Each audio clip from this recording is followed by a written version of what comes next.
Hi friends, അസ്സലാമു അലൈക്കും. എല്ലാവർക്കും എൻ്റെ ഒരു പുതിയ വീഡിയോയിലേക്ക് സ്വാഗതം. ഞാൻ ഇന്നിവിടെ ഒരു ലഞ്ച് റെസിപ്പിയുമായിട്ടാണ് വന്നിട്ടുള്ളത്. ജീര റൈസും ചിക്കൻ പൊരിച്ചതും.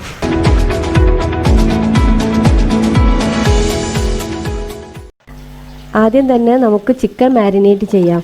അതിനായിട്ട് ഒരു മിക്സിയുടെ ചെറിയ ജാറെടുത്ത് അതിലേക്ക് കുറച്ച് ചുവന്നുള്ളി, വെളുത്തുള്ളി, ഇഞ്ചി, മല്ലിയില, പുതിന, 2 പച്ചമുളക്, കുറച്ച് കറിവേപ്പിലയും കൂട്ടി ഇട്ട് അരച്ചെടുക്കാം.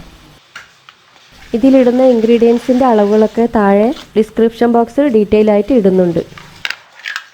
ഞാനിവിടെ 1/2 കിലോ ചിക്കൻ കഴുകി വൃത്തിയാക്കി എടുത്തിട്ടുണ്ട്. അതിലേക്ക് 2 ടേബിൾ സ്പൂൺ കാശ്മീരി ചില്ലിയും 1/2 ടീസ്പൂൺ മഞ്ഞൾപ്പൊടി, 1/2 ടീസ്പൂൺ ഗരം മസാല, പാകത്തിന് ഉപ്പ്, 1 ടീസ്പൂൺ മല്ലിപ്പൊടി, നേരത്തെ അരച്ച് വെച്ച മിക്സും 1 ടേബിൾ സ്പൂൺ കോൺഫ്ലോറും,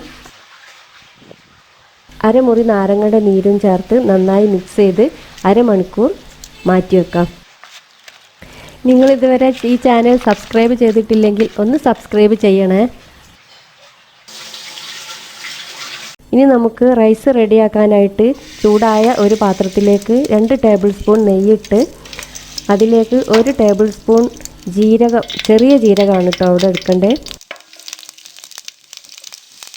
ഒന്ന് ഇതായതിനു ശേഷം 1 സവാള ചെറുതായി അരിഞ്ഞത് ചേർത്ത് ഒന്ന് വഴറ്റി കൊടുക്കാം.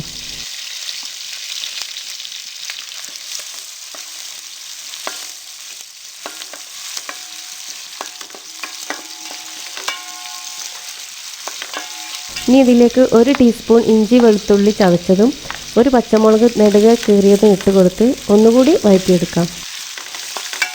സവാള ഇവിടെ നന്നായി വാടിയിട്ടുണ്ട്. അതിലേക്ക് നമുക്ക് തിളച്ച വെള്ളം ഒഴിച്ച് കൊടുക്കാം. 1 ഗ്ലാസ് അരിക്ക് 2 ഗ്ലാസ് വെള്ളം എന്ന കണക്കിലാണ് ഞാനിവിടെ വെള്ളം ഒഴിച്ച് കൊടുത്തത്. ഇനി ഇതിലേക്ക് പാകത്തിന് ഉപ്പും ചെറുനാരങ്ങ നീരും 1/2 ടീസ്പൂൺ ഗരം മസാല പൊടിയും ചേർത്ത് മൂടി വെച്ച് തിളയ്ക്കാനായിട്ട് വെക്കാം.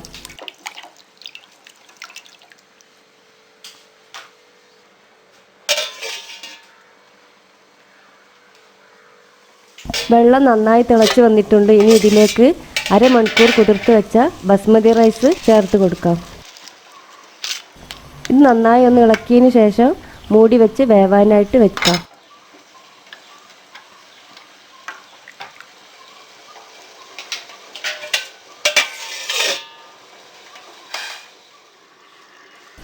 ഇടയ്ക്കൊന്ന് മൂടി തുറന്നു നോക്കി വേവ് നോക്കിയതിന് ശേഷം ഇതിലേക്ക് കുറച്ചുകൂടി മല്ലിയില ചേർത്ത് മൂടി വെച്ച് വീണ്ടും വേവിക്കാം.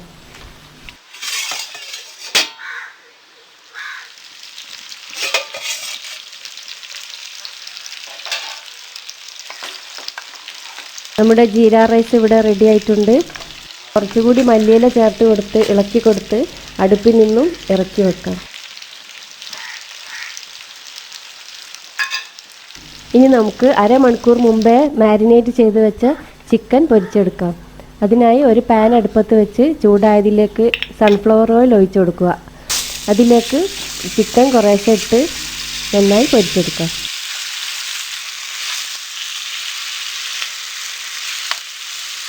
ഈ റൈസിന് പ്രത്യേകിച്ച് കറിയൊന്നും വേണ്ട. ഈ ചിക്കൻ ഫ്രൈയും കുറച്ച് തൈരും കുറച്ച് ചമ്മന്തിയും പപ്പടവും ഉണ്ടായാൽ നല്ല ഉഷാറായിട്ട് നമുക്ക് കഴിക്കാം.